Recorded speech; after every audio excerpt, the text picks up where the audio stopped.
The Move tool is located right here in the Tools menu. You press V in order to get to it. V for Move. If you hit Alt, you are able to duplicate the layers that you're using. Here, let's zoom out a little bit right here. There we go. If you are starting to move it and you hit Shift, it constrains it in place. You'll notice I'm only able to move this up and down, or I'm only able to move it horizontal, or I'm only able to move it diagonal. So that's Shift right there. Let's give this a different color background just so we can really see what's going on in these layers. And for the most part, I don't really hit Control with this because that really doesn't do quite as much. The other thing that you could do with the Move tool is I told you Shift constrains.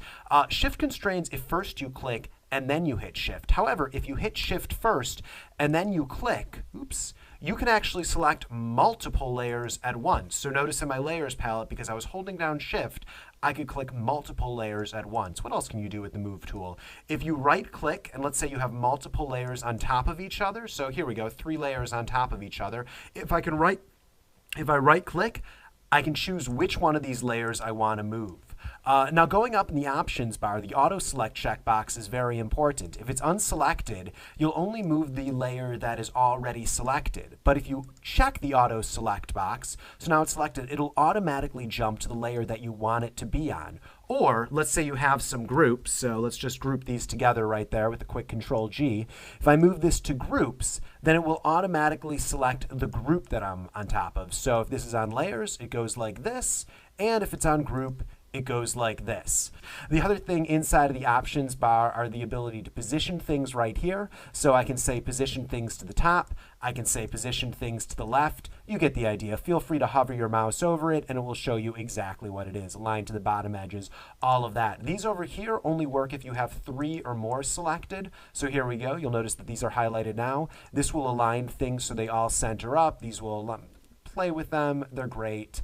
You can make it so it aligns evenly. It's just different ways of distributing things right there. The one last thing that you can do with the Move tool, you'll notice is in the dialogues over here, is in CS6 also 3D modes are put in here. So if I go over to 3D, say New Mesh from Layer, Postcard, and it turns it into a fancy little postcard. It automatically jumps to various 3D options, and now you notice that all the 3D modes are up here, so I can do things such as rotate it around. If I were to move to this, I could move it around in 3D space. You can just do all sorts of things with 3D right here, but that gets a little bit more involved with all of the 3D options. For now, that's really more than enough with the Move tool. Notice that if I select this layer, we immediately jump back into 3D mode, and I really need to go into the layer panel to get back into the normal mode again. All right, so the Move tool.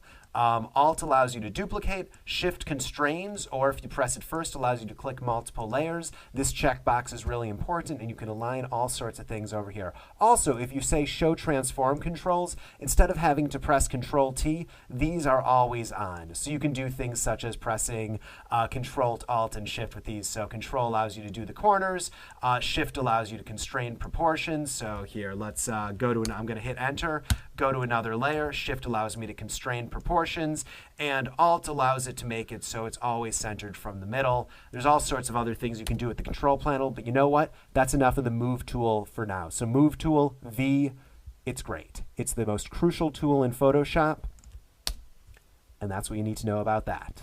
For the full 4-hour Photoshop crash course, click on the link below. And to get more of the tools, just click on this link inside of the video itself. Thanks for joining me.